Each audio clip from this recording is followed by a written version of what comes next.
Jesus. Are you single? Mbuliza tebannaba kumpasa pastor. Byatandise bitya, byatambudde bitya, era byagenze maaso okubanga bikomekereza bitya mukwano gwange ne maaso okuba nti olaba bino byonna byabadde mu kusaba okwabaddewo olunaku olw'ejjo wali ku House of Prayer Ministries, nedda not House of Prayer Ministries Worship House ya Pastor Bugembe. Mwana mwala ono omulungi kaalaala we yagwinganyeko ne pastor. We love you, John. John, mwewunyako okusigala nga ali humble, yet she's so blessed. It's a good thing for you girls and boys. She's so blessed, yet she's still very humble and she loves God. You know Jesus, right? Anyuma okumanya nti mwana mwala ono takoma kuba nti mulungi kyokka wabula nti alina n'eddiini ku mutima. Wano musumba we yamubuuliza nti naye mwana muwala oyina yeyo omusajja oba naawe olinga nze bwendi? Nze pastor sirina muntu yenna kati ate gwe mwana muwala omulungi bw'oti oyinayo omuntu yenna oba oli singo bwe kati okwana kawala ne kaddamu musumba ti amazima ga Katonda muggulu siinaawo muntu ne musumba n'agamba nange. You know Jesus. Are you single? Mbuliza tebannaba kumpasa pastor. Me too. Pastor Bugembe nga kaana kawala kano kamaze omugamba nti kalisinga ebitenkanika ku bulungi bwe kaliko, ate naye ng'amaze okukagamba nti nno munnaye bw'otyo bw'oli nange bwendi, musumba yatakudde omutwe n'asigala nga tabitegedde. Ensonyi ne zimujjula ku feesi ng'omulabirawo musajja wa Katonda wabula nga kaana kawala bye kamuzeemu teyabitegedde.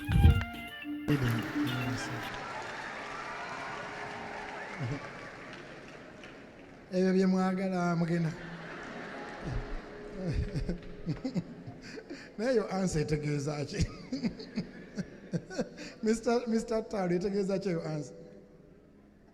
Exactly. So byebyo nno byabadde olunaku lwaggulo wali ku the Worship House e Nansana.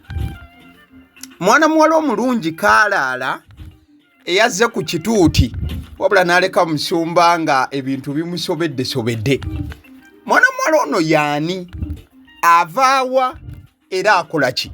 Byonna ku vidiyo eno olw'ensonga nti gye biyinza okukkira mu maaso awo Mukama nga atukwatiddeko ayinza okuba nga atuwa omukisa ne tulaba ababiri bano ng'ate bali ku Kituuti kye kimu mu maaso awo nga bagenda maaso n'okuba nti bateekebwako empeta. Mulokole egamba nti amagezi gaze oba akyetaaga eyandikisanyukidde gamba nti haleluya kibeerewo mu linnya lya Yesu n'olwaleero. Waliwo omwana muwala amanyiddwa nga Jan Mukiibi. Mwana muwala ono mulungi ebitenkanika. Kugamba nti nno gwe bayiwako amazzi n'oganywa mu bufu ofaananako bwe butyo oba be bano be bagamba nti malayika emusinga neema. Kana kawala kano kazze okusaba ng'era abalala we bajja okusaba wabula we kaweereddwa omukisa okugjako ku Kituuti. Musumba yakabuuziza obubuuzi obwabadde brief nnyo wabula gye byakidde nga bangi bagamba yi musumba ne kaana kawala kano nga beesaana. Lwaki tebatuyamba buyambi ekyo nakyo ne kiva mu ddiiro ekirungi bonna bali singo ebitenkanika. Mwana muwala oyo amanyiddwa nga Jan Mukiibi tabadde mu ggwanga Uganda. Kusinziira ku information gye nafunye mu bujjuvu bwayo. Mwana muwala oyo amanyiddwa nga Jan Mukiibi abadde London. Munna-Uganda omulaba ng'afaanana bwatu togamba nti kaana kawala kano kalabika si kanna-Uganda keeko nno nga bw'okalaba mu kavidiyo nga kambalidde ddala engoye ezaffe eza wano e Uganda mbuufu ofaananako bwe butyo ezaffe ez'ekinansi.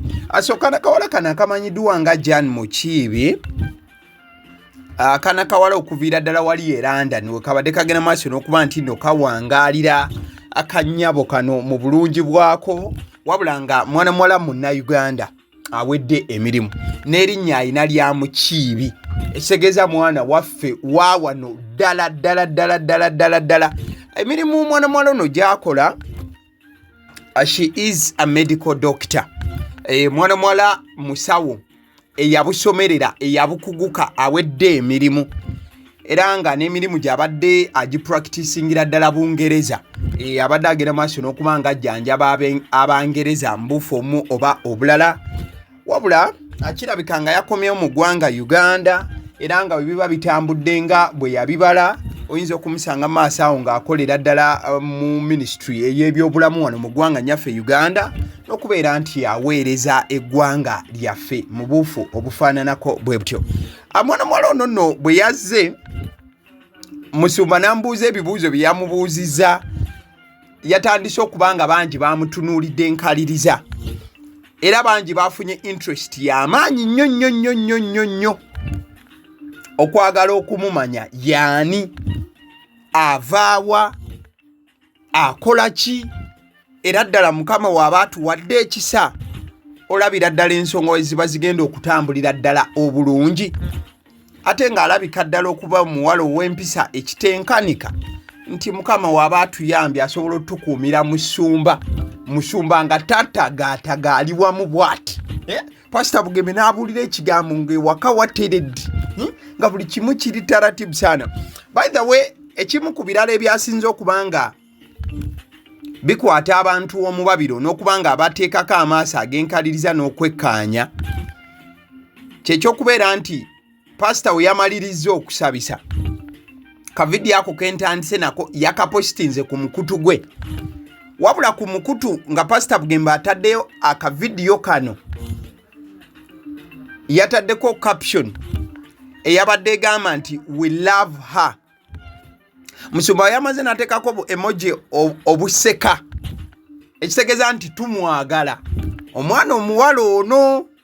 Kati Musumba n'ateekako obugundi obulala obusekaseka okulaga nti byakusaagirira, wabula w'otunuulira facial expression na byonna Musumba we yabadde ayogera ne mwana mwala ono, ne we yamaliriza omugamba nti ali singo naye n'amuddamu nti naye ali singo.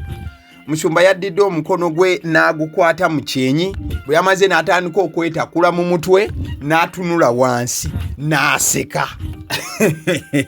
Ate nga Pastor Bugembe kimanyiddwa bulungi nti musajja wa nsonyi, omusajja ayinamuko ku nsonyi, tatera kumala googerayogera, era agamba nti n'omuwala omu gwe yayagala ennyo talyerabira omuwala gwe yayagala gwe yalaga omukwano gwali omungi ennyo, wabula mwana muwala oyo nga yamumenya omutima. Wabula Musumba agamba nti y'omu ku basajja mu ggwanga lino abasobola okunyumiza heartbreak bwefaanana.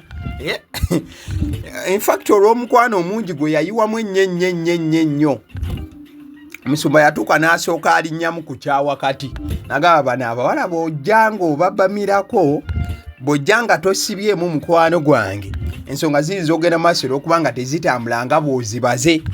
Musumba n'agenda maaso okuba nti akikkakanyamuko. Wabula mwana mwala ono amanyiddwa nga Jan Mukiibi takoma ku kyakuba nti musawo, wabula atambulira ku mutindo oba atambulira ku mulembe oguliwo ensangi zino.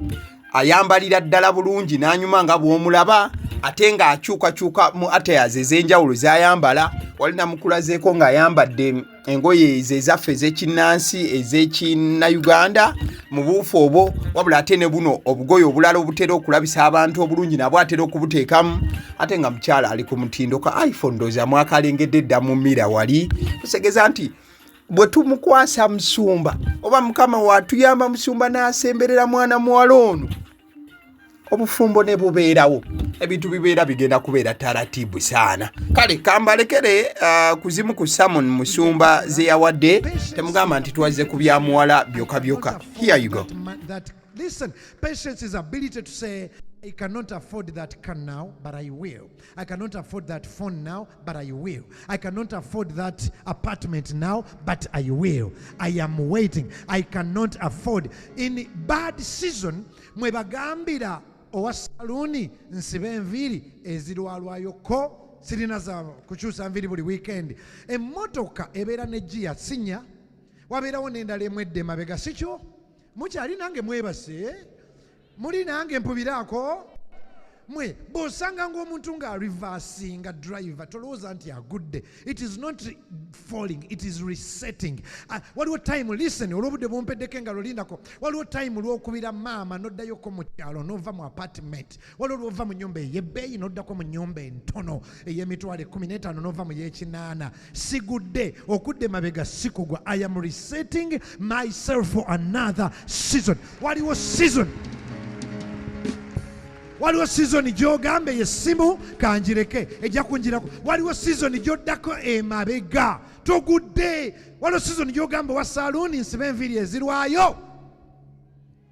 Kulwaki? Kati sirina ssente zijja wano buli weekend